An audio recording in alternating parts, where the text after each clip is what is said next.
Good afternoon, everyone. This is LadyDragon speaking. It is now 3 o'clock. It is Thursday, February 13. I finally have my computer back up. We missed electricity twice today. Got like 4 foot of snow. Quite fed up today. So now I got the feed of Donald. We're gonna go and listen to Donald concerning these tariffs. No idea where the tariffs will be, but we will listen and we'll discuss after. Here we go. Traditionally is the highest, just about the highest tariff country. They charge more tariffs than any other country.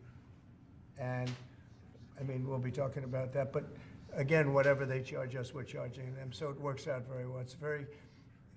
It's a beautiful, simple system. And we don't have to worry about, gee, we're charging too much or too little. But traditionally, India is right at the top of the pack, pretty much.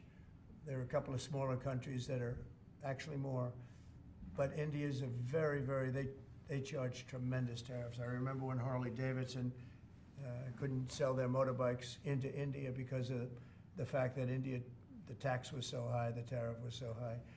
And Harley was forced to build, I guess they built, I don't know, that was a while ago, but I think they built a factory in India in order to avoid paying the tariffs. And that's what people can do with us. They can build a factory here, a plant or whatever it may be here, and that includes the medical, that includes cars, that includes chips and semiconductors, that includes everything.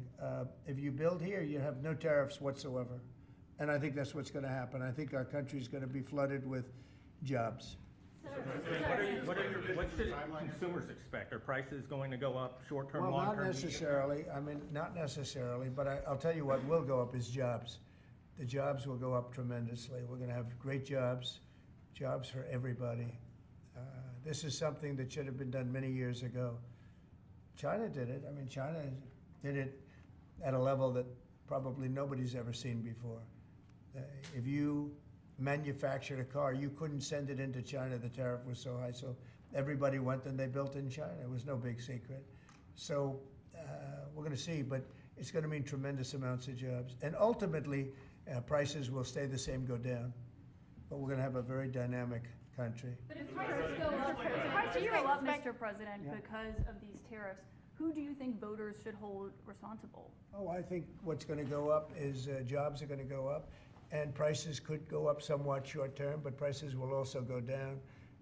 And I think the farmers are going to be helped by this very much because product is being dumped into our country, and our farmers are getting hurt very badly by the last administration. The last administration hated our farmers, like at a level that I've never seen before. I think our farmers are going to be helped. Jobs are going to be helped, but our farmers are going to be helped. Our manufacturers are going to be helped. And again, if somebody wants to come in, including the car companies, if they want to come in and build car plants, they'll do it without tariffs, and therefore prices won't go up. There could be some short-term disturbance, but long-term, it's gonna make our country a fortune. So Americans should prepare for some short-term pain. No, possibly. you said that. I didn't say that. You know? Well, if the prices go up. Let's see what happens. Nobody really knows what is going to happen other than we know that jobs are going to be produced at levels that we haven't seen before. We know that we think interest rates are going to ultimately be coming down because of things that happen, and they go hand in hand with the tariffs. But we think that the prices for some things, many things, it could be all things, will go down. Ultimately, will go down. Mr. President, can you explain the timeline here, sir? There's a period of time for a review, a report, 180 days. Sure. What's the earliest date that you think tariffs will actually be implemented in executed? Well, I would say, maybe I'll ask Howard to answer that, because he's going to be the one that's implementing. What do you think? Our studies should be all complete by April 1st. So we'll hand the president the opportunity to start on April 2nd if he wants. So I think we'll be ready to go on April 1st, and we'll hand it to the president, and he'll make his decisions. But remember, if they drop their tariffs, prices for Americans are coming down. Our production's going up, and our costs are going down. Remember, it's a two-way street. That's why it's called reciprocal. Have you spoken to any American CEOs directly about this? Are they calling you and asking for I've spoken to many, and many love it. And they say this is going to be the thing that makes our country really prosperous again. And this is going to be what pays down to $36 trillion in debt and all the other things. And this is going to be This is an amazing day.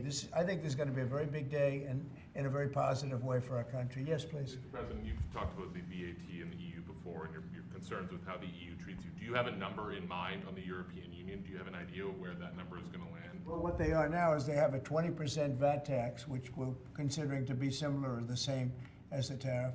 Plus, they charge lots of fees, and you know they're doing something else. European Union's been very tough on our companies. They sued Apple, they sued Google, they sued Facebook, they sued many other companies, and they're American companies, and the kind of numbers are staggering.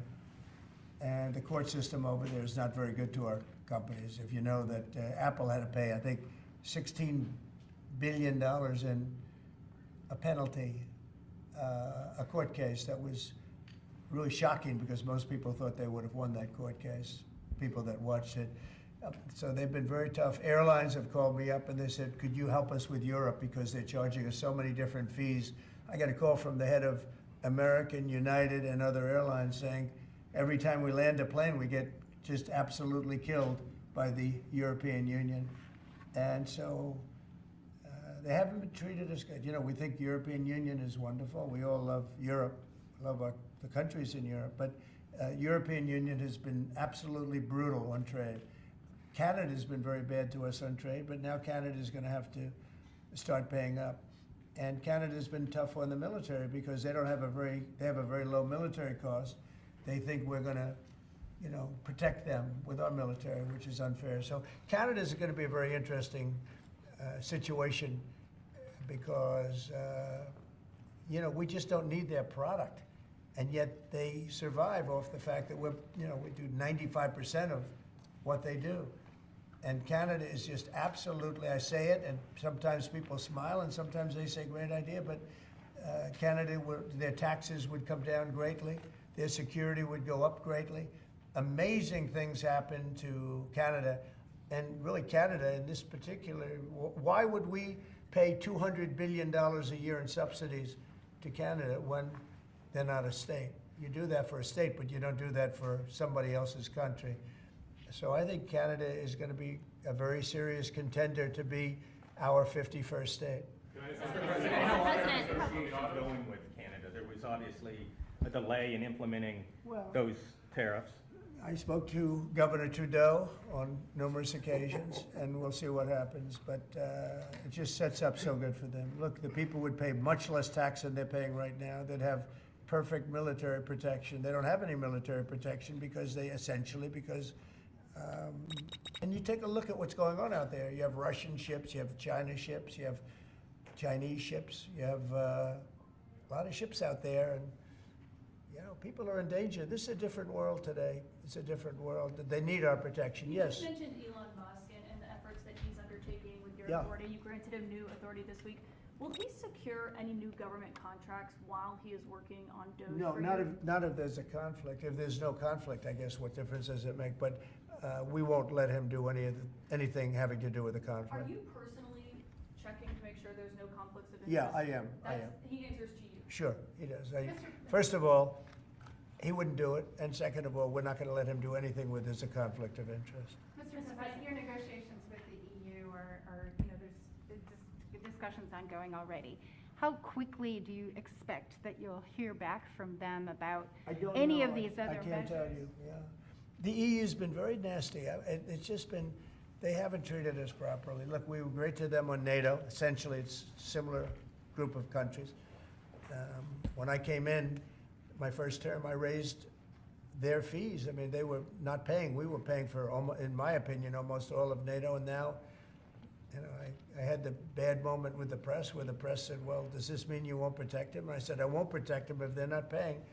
But because I said that, the Secretary General, as you know, said it was the greatest thing he's ever seen because the money came pouring in. But they don't treat us right on trade. They don't treat us right on the military either. I mean, if you look at Ukraine, we're in for probably $200 billion more than Europe. Why are we in for more than Europe? We're in for more than Europe.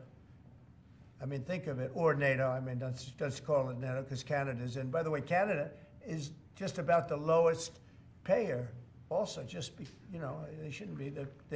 are just about the lowest payer in NATO, in addition to everything else. So Canada's really been taken advantage of. And if they had to pay just something modestly fair, they wouldn't be able to succeed as a country. And that's why I feel they have to become a state. Yes, ma'am. Thank you, Mr. President. Is it your expectation that partners will offer major concessions and that you actually don't end up applying those tariffs? No, I think that a lot of them will stay the same, and whatever they pay, I'll pay. I mean, we'll have a lot of them stay the same. I think some, look, I heard they, as an example, EU lowered their tax on cars down to the exact same amount. That they were much higher. They were approximately 5 times higher, and they lowered them down to the exact tax that we're charging. That took place like yesterday or the day before. Is that a correct statement? I think so, yeah. Do you expect any exemptions or waivers? I don't expect that, no. This is a simple system. I mean, there wouldn't be any. And in the case of Apple, I gave them a waiver, an exemption in my first term because Samsung was in South Korea. And Samsung didn't have to pay the tax because it was a tax on China. And Apple makes a lot of their product in China. So I did that because it wouldn't have been fair. But now this applies to everybody across the board. This is a much simpler way of doing it, much better way. You had that major call yesterday with President Putin of Yeah. Russia. President Zelensky responded today basically saying any agreements they won't accept unless they're made with Ukraine. Will Ukraine have a seat at that table for those negotiations? Of course they would. I mean, they're part of it. We would have Ukraine, we'd have Russia, and we'll have other people involved too. A lot of people, a lot of forks in the a lot of forks in this game. I'll tell you what, this is a very interesting situation, but the Ukraine war has to end. The young people are being killed at levels that nobody's seen since World War II, and it's a ridiculous war, and it has to end. We had a good talk with President Putin. I had a good talk with President Zelensky, very good talk. And somebody said, oh, I should have called Zelensky first. I don't think so. I mean, we have to find out whether or not Russia wants to make a deal. I know that Zelensky wants to make a deal because he told me that, but I now know that Russia wants to make a deal. Did you ask Secretary Hegseth to walk back his comments yesterday saying Ukraine won't join NATO and won't go back to pre-2014 borders because those are bargaining chips you could use? No, I didn't. Somebody told me to, but I thought his comments were good yesterday, and they're probably good today. They're a little bit softer, perhaps, but I thought his comments from yesterday. I thought his comments yesterday were pretty accurate. I don't see any way that a country in Russia's position could allow them, just in their position, could allow them to join NATO. I don't see that happening. And long before President Putin, Russia was very strong on the fact that I believe that's the reason the war started, because Biden went out and said that they could join NATO, and he shouldn't have said that. As soon as he said that, I said, you know what? You're going to have a war now, and I was right about that. This is a war that would have never happened if I were president. But you don't think it's President Biden's fault, not President Putin? I mean, he's the one. I think Biden is incompetent, and I think when he said that they could join NATO, I thought that was a very stupid thing to say. I thought when he said, well, it depends if it's a minor incursion.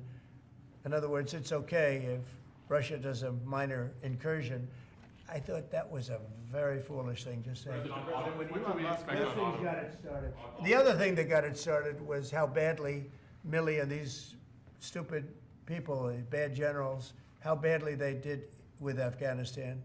I was going to pull out, but we were pulling out with dignity and strength, and we were going to take our equipment with us and everything else.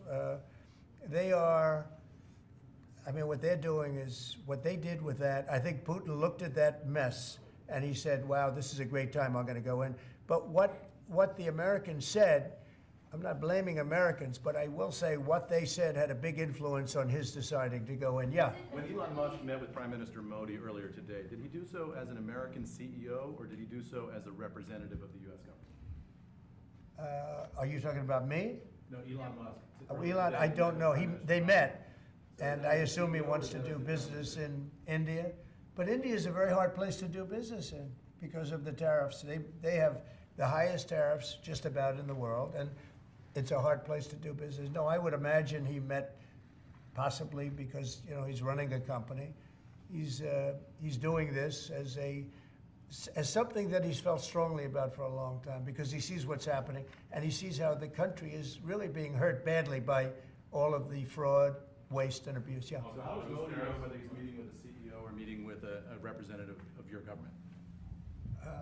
Well, he's meeting with me in a little while, so I'm going to ask him that question. All right? I'll ask him that question. Yeah. On auto tariffs, what should we expect, sir? You mentioned obviously steel and aluminum and pharmaceuticals. What are you thinking about auto tariffs? We haven't talked about that much. I think autos are coming soon. I think they're all coming more or less at the same time. And it's not going to be a big shock to the system. But what it's going to do is it's going to bring pharmaceuticals back to our country. Much more important than the money. It's a lot of money, but it's going to bring pharmaceuticals back to our country. It's going to bring chips back to our country. It's going to bring automobile. We're going to do a lot more automobile manufacturing in our country. You know, when I did this, when I announced this during the campaign, they were going to build the largest car plant in the world in Mexico. It was almost under construction. It was just starting. And when they heard me make that statement, and they thought I was going to win the election, actually, it was a few months before the election itself. China was building the car plant. It was going to be the largest in the world. They immediately stopped construction. You can see the foundations there. They immediately stopped. When they heard I was doing this, that would have destroyed Detroit. It would have destroyed Michigan. This plant would have taken up more than almost the whole state built. And it would have been very destructive. When they heard me speak, and they said, wow, if he gets in, we're gonna lose our shirt. So they stopped building. That's the impact that tariffs have. Again, you know, I say it, and I say it loudly. It's the most beautiful word, but now I say religion, love, and a couple of other things are more beautiful, because I got in a lot of problem with the fake news when they said, oh, other things are more important. God is more important, but these are the words.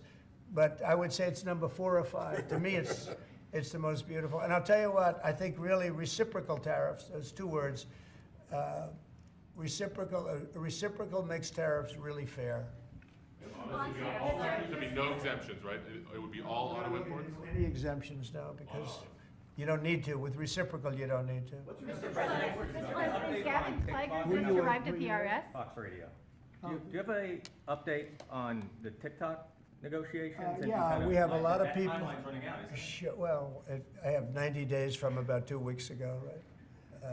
And I'm sure it can be extended, but let's see, I don't think you'll need to. We have a lot of people interested in TikTok, and I hope to be able to make a deal. I think it would be good. You know, people have learned it's very popular, and we'll have to probably get approval from China to do it, but we have a lot of people that are interested, and a lot of people, I think China will be interested because it's to their benefit too. So I look forward to that, but we have a lot of people that are interested in TikTok, quite a few. Mr. President, Doge workers arrived today, Gavin Clegg and others arrived today at the IRS. Do you expect to close the IRS, or what are you expecting? No, I don't expect it, but I Someday. think that the Internal Revenue Service will be looked at like everybody else. Just about everybody's going to be looked at. So it's they're doing a hell of a job. It's an amazing job they're doing. And you know, that force is building. I call it the force of super geniuses, but it's building. And you know, they go up and they talk to some of the people about certain deals, and the people get all tongue-tied. They can't talk because these people get it. They're very smart people. We need smart people. Yes, Brian. On tariffs, sir. Yeah, Brian. Yes, sir. Mr. President, I know that during the campaign, it was huge in Pennsylvania as far as bringing back manufacturing. Have you talked to any CEOs since the tariffs were announced on steel and aluminum? What's the feedback from those? They are in love with it. As you know, in Pennsylvania, U.S. Steel is through the roof. They're all through the roof. That's why I didn't want U.S. Steel to make a deal with Japan or anybody else. I think it's going to do great. But I think maybe more than anybody else, the steel companies and aluminum companies, they're in love with what's happened. And this will eventually be the car companies and chip companies. We have to have chips made in this country. Right now, everything's made in Taiwan practically, almost all of it, a little bit in South Korea. But everything, almost all of it is made in Taiwan. And we want it to be made. We want those companies to come to our country in all due respect. You know, they took the business away. Taiwan took our chip business away. We had Intel, we had these great companies that did so well, and it was taken from us, and we want that business back. We want it back in the United States. And if they don't bring it back, we're not going to be very happy. You Sir, on mentioned tariffs, are you- pharmaceuticals as well in China. That's national security to bring that back. Yeah, China and other places. We want to get the pharmaceutical and drug business back into the United States, where it should be, right? Sir, on tariffs, are you concerned that the countries that would be most affected, like India, would just shift their trading to China? No, I'm not concerned about anything, really. I mean, I'm just doing what's fair. This is a very fair thing. This should have been done a long time ago. I would have done it, but then COVID hit. I was getting ready to do this years ago, and first term, we had the most successful economy in history, and then COVID hit, and this was going to be the thing that I was most waiting to do, but it was awfully hard to do this with Italy and France and Spain, and all those people were dying, and then we put tariffs on. See, I have a big heart. Sir, on Ukraine, when Putin says that he really wants peace, do you believe him? Yeah, I do. I believe he wants peace. I believe that President Putin, when I spoke to him yesterday, I mean, I know him very well. Yeah, I think he wants peace. I think he would tell me if he didn't. I'd like to see peace. Do you trust President Putin? I believe that, I believe that he would like to see something happen. I trust him on this subject. I think he'd like to see something happen. I think it could have happened a long time ago. I think Biden, number one, it shouldn't have started, but it did. And now all those cities are knocked down, like demolition sites. All those beautiful golden towers are knocked down. There's nothing going to replace them. But much more importantly, you lost millions of people. A lot of soldiers, but you lost millions of people. When they knocked down those cities, and they're all laying down on the side, they're laying down just in ashes and all crumbled up concrete. They literally look like a world-class demolition site. And many of them, almost all of them, but many of them, and this should have been done by Biden years ago. This should have never been allowed to happen. I know he's a friend of yours. But couldn't Putin just withdraw his He's a friend of troops today? CNN. That's why nobody watches CNN anymore, because they have no credibility. Okay, who else? Yes, please. Sir, if you can find a buyer in the United States for TikTok, do you think Xi Jinping will authorize the sale of it, or will he? I'm going to make it worthwhile for China to do it. I think so. I mean, I got to know TikTok because during the election, I ended up with 36% higher than my opponent with youth. Okay, that never happened before. That's always been a Democrat thing, youth. It became a Trump thing. And I think TikTok, I think Joe Rogan was a part of it. Some of the great people that I did interviews with were a part of it. But I think that TikTok was I think it was a big part. Look, as you know, we were up by 36% with youth. The Republican was never up with youth. And I focused on TikTok, and I found it to be amazing, actually, and very fair. And I think the image of TikTok is different than it was before the election. I think people saw it, and they view it as a positive, not a negative. I think it'll be to China's advantage to have the deal be made, yeah. How much money do you think you'll raise from tariffs on an annual basis? That's the most interesting question. I think it'll be a staggering amount. It will be I call it the External Revenue Service. That was a name that was devised by a few of us, but I think it's going to be a staggering amount. We've heard the number 1 trillion floated in meetings with senators. Is that a number you've thought of? I don't know, but already the Senate's saying, well, wait a minute, they're looking at some of the numbers and they're saying, whoa, look, we want to, I say America first, I say make America great again. That's what we're doing.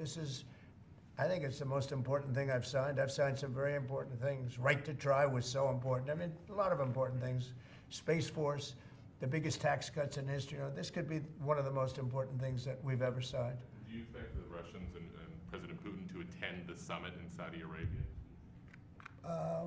Eventually, yeah. Not quite yet. It's a little early. They're having a meeting in Munich tomorrow. Russia is going to be there with our people. Ukraine is also invited, by the way.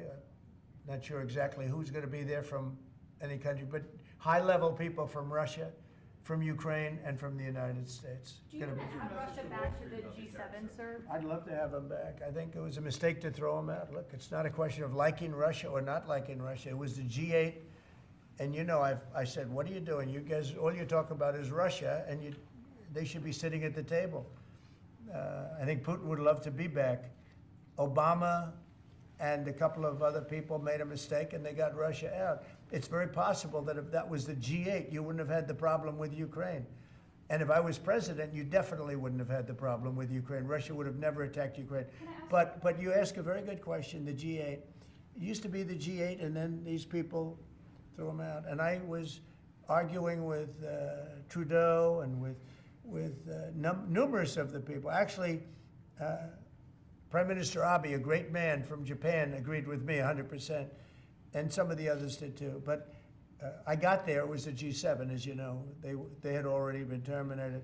I think it would have been very helpful, and it still would be helpful to have Russia be a part of that mix. And I think if they were, I don't think you would have had the problem that you have right now. Russia Them is out, part of course, the because G20. They kicked them out, of course, because they illegally annexed Crimea.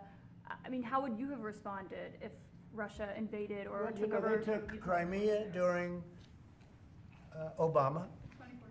They took, well, now they're looking to take the whole thing. Then they took a big chunk of land and people, as you know, during Bush. And now they're trying to take the whole thing during Biden. You know, the only one that didn't give them anything is Trump. They never took anything with Trump, nothing, not 2 inches of property of land. But Crimea was Obama. And then Bush gave them a lot, if you remember. And then, in fact, it's a sort of a standard little phrase, and Biden's giving them everything because this is a war that shouldn't have been had. And the only one that didn't give them anything is Trump. It's just the way it is. What's the message from Wall Street about these tariffs? So there's been some nervousness on Wall Street about the impact. So, I mean, there hasn't been very much, and I think it's going to make the United States stronger, and in many ways it could make other countries stronger too. You know, other countries want to have a strong United States. They want to have a strong America. And I think it's going to make us very, very strong, much stronger. And we have a lot of work we're doing on the military. Our military already, I've authorized some contracts to be built that are very substantial. We're building the greatest equipment in the world. We have the greatest military equipment in the world. We're building it. At some point, when things settle down, I'm going to meet with China, and I'm going to meet with Russia in particular, those two. And I'm going to say, there's no reason for us to be spending almost $1 trillion on military. There's no reason for you to be spending $400 billion. China's going to be at 400 billion. We're at $1 trillion. We're going to be at close to $1 trillion. And I'm going to say, we can settle this on, we can spend this on other things. We don't have to spend this on military because, and I'm going to be meeting with China. You know, we were trying to de-escalate nuclear, and I was in a position where Russia had agreed and China had agreed we were going to start, and then we had a rigged election, so that never took place. But this one was too big to rig. We won by so much that it was too big to rig. You want to do the China meeting in the United States, or would you travel to China for that? For what? The China meeting.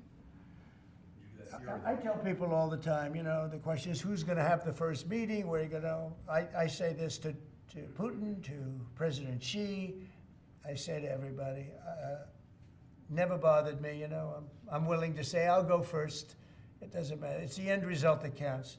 So it doesn't make any difference. When do you want to have a conversation about global defense spending, you, China, Well, I'd Russia? like to have that, as soon as things settle down, I'm going to have that conference, primarily with China and Russia, because those are the two that really are out there. And we're going to have them spend a lot less money, and we're going to spend a lot less money. And I know they're going to do it. They agreed to it. We were talking about denuclearizing, and President Putin and I agreed that we were going to do it in a very big way. There's no reason for us to be building brand new nuclear weapons. We already have so many. You could destroy the world 50 times over, 100 times over. And here we are building new nuclear weapons, and they're building nuclear weapons, and China's building new nuclear weapons, and China's trying to catch up because, you know, they're very substantially behind, but within 5 or 6 years, they'll be even. And we're all spending a lot of money that we could be spending on other things that are actually, hopefully, much more productive. Hopefully, there'll never be a time when we need those weapons. If there's ever a time when we need nuclear weapons, like the kind of weapons that we're building and that Russia has and that China has to a lesser extent, but will have, that's going to be a very sad day. That's going to be probably oblivion. Do you see that as separate conversations, or do you see one giant summit with you, Xi Jinping, and Vladimir Putin? Yeah, I could see that. let things calm down a little bit. You know, when I left, we had no Middle East problem. We had no Russia going into Ukraine. They never would have done it. Putin never would have done it. And I came back and we got like the whole world is blowing up. So when we straighten it all out, then I want to have one of the first meetings I want to have is with President Xi of China, President Putin of Russia, and I want to say, let's cut our military budget in half. And we can do that. And I think we'll be able to do it. If Elon Musk identifies wasteful spending in the Defense Department, defense contractors and the like, are you willing to go after that spending as well? We have to go waste, fraud, and abuse. Yeah, and we're doing that. Could we, I'm just wondering about your conversations on defense spending. Would you want to do that as a trilateral, or would you use the existing body that also already includes China and Russia, the G20? No, it's the people. It's President Putin, President Xi. I don't need bodies. I don't need anything. It's people. It's all about people. It's about relationship and people. And, I've had a good relationship with President Putin. I've had a good relationship with President Xi. It's about people. And I think when things straighten out, which I hope will be in the not too distant future, the meeting I want to have first is a meeting with China and a meeting with Russia on slowing down, stopping, and reducing nuclear weapons in particular, and also on not having to spend the kind of money we're all spending on weapons, military weapons generally. I think my question is, would you have those meetings separately with each of those leaders, or would you try to bring them all together? Both. You start off separately, and that's what was happening. I was dealing with President Putin. We had really an understanding where we were going to denuclearize. What a beautiful term that is, right? Denuclearize. What a great thing if we could do that. And we were going to, he really liked the idea, and so did I. And we had then called China, and China was very open to it. And then COVID hit, and then we had a rigged election. But now, there was no rigged election. Now we have an election that was too big to rig. That's what my whole theme was, too big to rig. And they tried, but they didn't pull it off. Sir, as part of the reciprocal tariffs, would you also direct agencies to study the impact they would have on prices in the U.S.? No, there's nothing to study.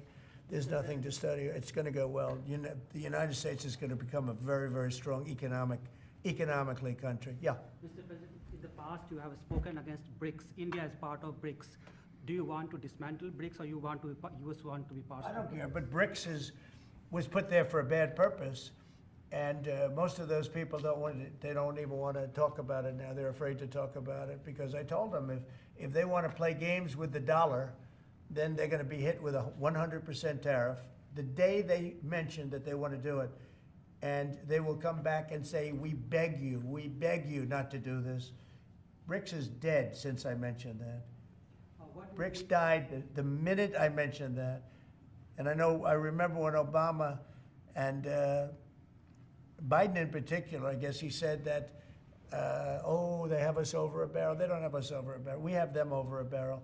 If BRICS wants to play games, those countries won't trade with us. We won't trade with them. And if any trading gets through, it'll be 100% tariff at least. On your What cabinet, would be You your? know what? When they hear that, what do you think they're going to do? They're going to say, look what happened to BRICS. They didn't want to talk about it. They don't even want to admit that they were a member of BRICS. That's what's happened. On your cabinet, sir, we saw Robert F. Kennedy Jr. get confirmed. He's going to come in here and be sworn in. Mitch McConnell has now voted against several of your nominees. He voted against RFK Jr. as the next health secretary, citing conspiracy theories.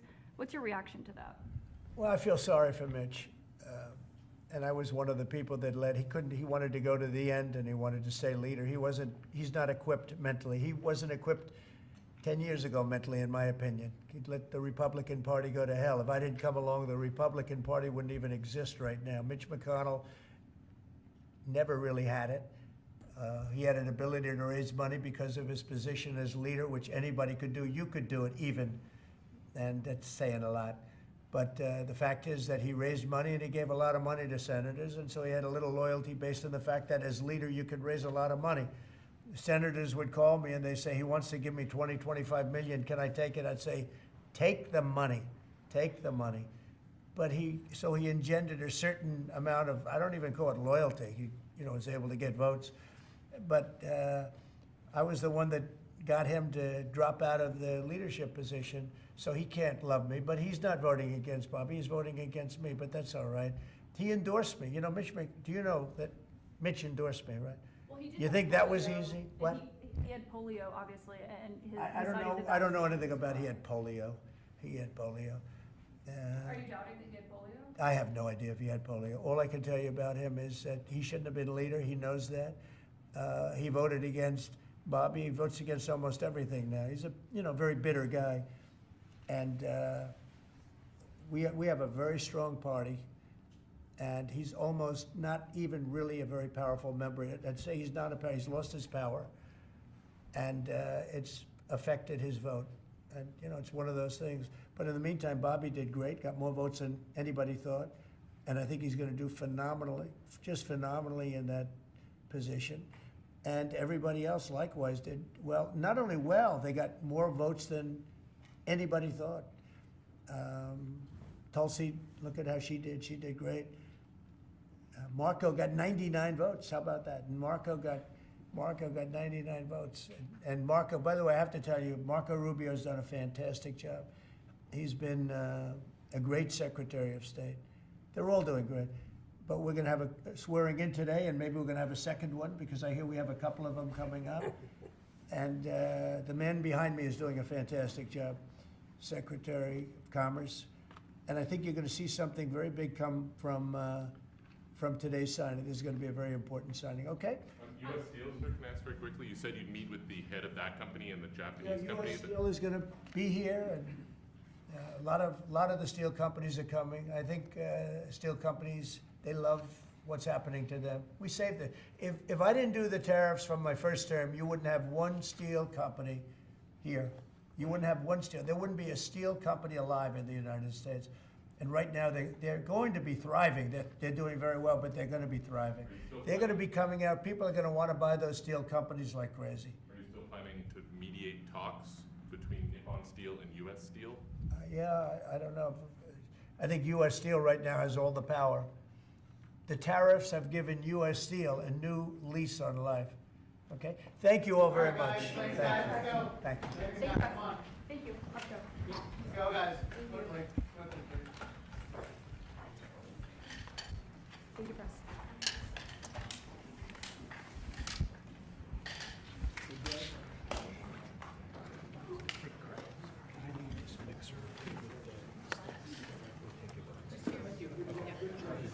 We can leave the stage, right? Okay.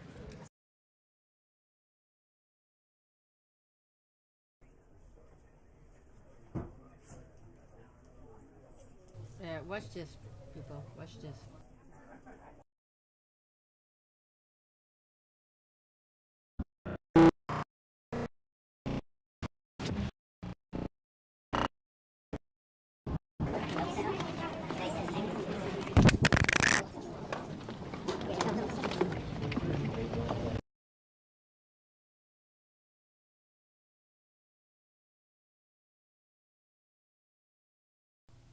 They will confirm. They will confirm Kennedy. Okay, hold on. What the fuck did he do to the? Did he do to the feed? Okay, hold on. This is not a good day. Today, let me tell you.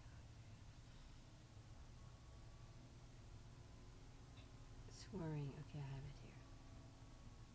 Just cut this one.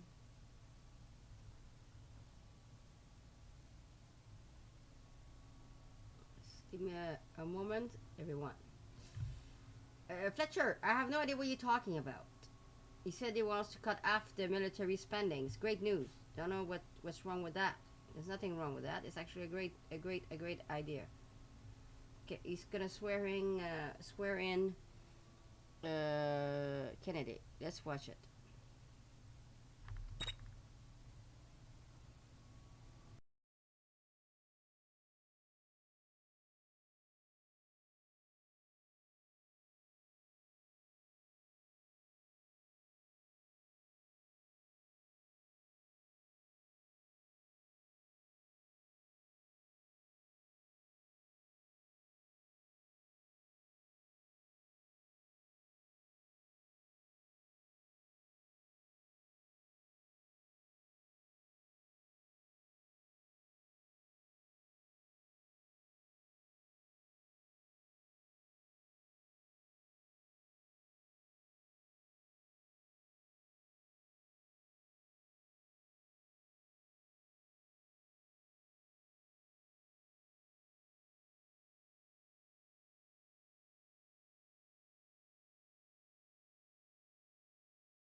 50-mile walk, which I ultimately did, but I remember the day that my father completed his walk. We were staying up at Camp David, and my father came in after 18 hours walking on the C&O towpath and with his feet bleeding and blisters on them. My father had one of his best friends was Al Lowenstein. And Al Lowenstein ultimately was a congressman from New York who was assassinated himself in 1980. But Al Lowenstein had started the Dump Johnson movement to get rid of President Johnson and end the Vietnam War. And at the time that he started it, people just thought it was a fool's errand. And ultimately, he asked my father to run for president against Johnson. My father wouldn't do it at that time, and he asked Gene McCarthy. McCarthy did it, and he joined that campaign. And my father ultimately ran, and Johnson then dropped out. So Al Lowenstein succeeded. And although Al Lowenstein was on the other side now, running against my father with Gene McCarthy, my father wrote him a note, a quote from Emerson, where he said, if a single man plant himself firmly on his own ideal and there abide, the whole wide world will come around to him. For 20 years, I've gotten up every morning on my knees and prayed that God would put me in a position where I can end the childhood chronic disease epidemic in this country. On August 23rd of last year, God sent me President Trump. All right. And he gave me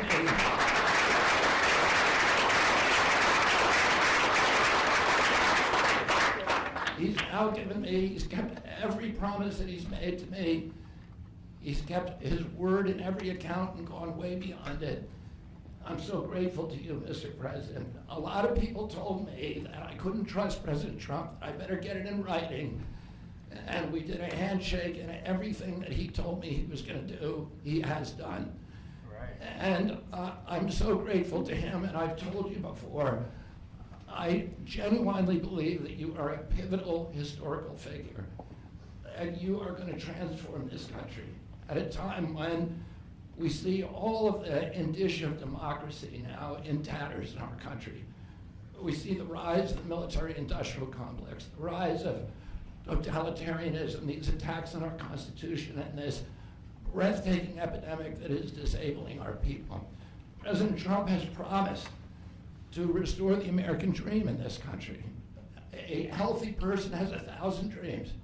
A sick person only has one. 60% of our population has only one dream, that they get better. President Trump has promised that he's going to restore America's strength.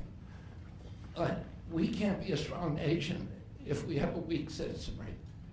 If people are sick, 60% of our people are sick, 77%, as President Trump mentioned, of our children cannot qualify for military service. And we need a man on a white horse now. We need somebody who is willing to come in and has the spine and the guts and the strength to challenge orthodoxies, to stand in the way of vested interests, and to break institutions that have turned against our democracy. President Trump has shown again and again that he is that hero. And most recently, I greatly appreciate, and I called you the day that you announced the termination of USAID. My uncle started USAID in 1961 for humanitarian purposes, to put our country on the side of the poor.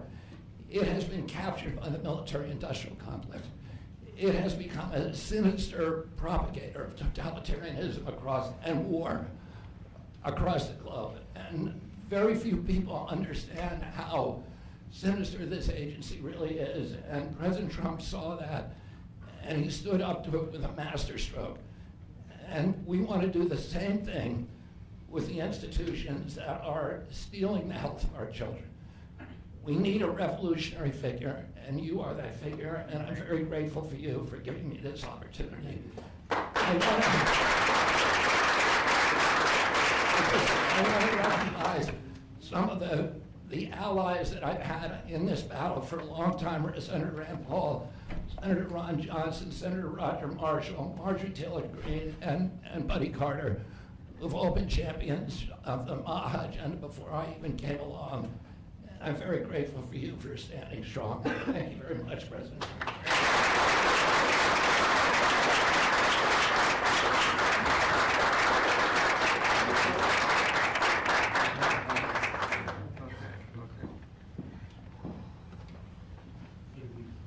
Mr. Secretary, I'd like to ask, what plans do you have immediately at HHS now that you're sworn in, sir? He's gonna be running it, he's gonna do a great job. What would you like to That's see my you do plan. first, Mr. We're President? gonna find out a lot of secrets that have been maybe kept from us, but he's gonna come up with some solutions to some big, big problems, self problems. I think he's gonna go down in the record books. I really have confidence. This group has great, even Rand has confidence.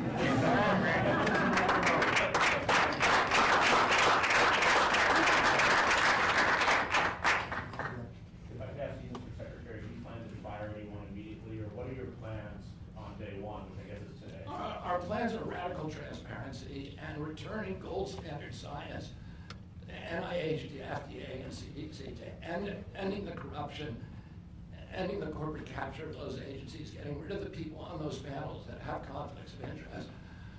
We can do unadored and unimpeded science rather than the kind of product that is coming out of those agencies today. Mr. Secretary, may I ask, how do you address concerns that some Americans may have about your stance on vaccines? When people actually hear what I think about vaccines, which is common sense, which is vaccines should be tested, they should be safe, everybody should have informed consent, people are reacting because they hear things about me that aren't true. They hear characterizations of things that I've said that are simply not true. And they hear what I have to say actually about vaccines. Everybody supports it. Mr. Kennedy, Kara Cashinova from Lindell TV. What's your message to Democrats in the Senate that fought so hard to keep you from taking this position? And congratulations, by the way. President Trump has promised to be the president for all Americans, and he has said to me that he understands that there's no such thing as Republican children or Democratic children. All of our children need to be protected, and whether you're in a blue state or red state, I'm going to do everything I can to work with you, whether you're Democrat or Republican, restore child's health in this country. Mr. Secretary. Great job. Great job. Thank you all very much. All right,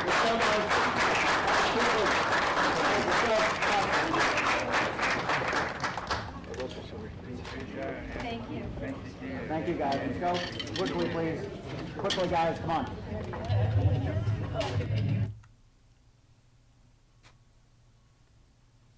Well, was very, very interesting.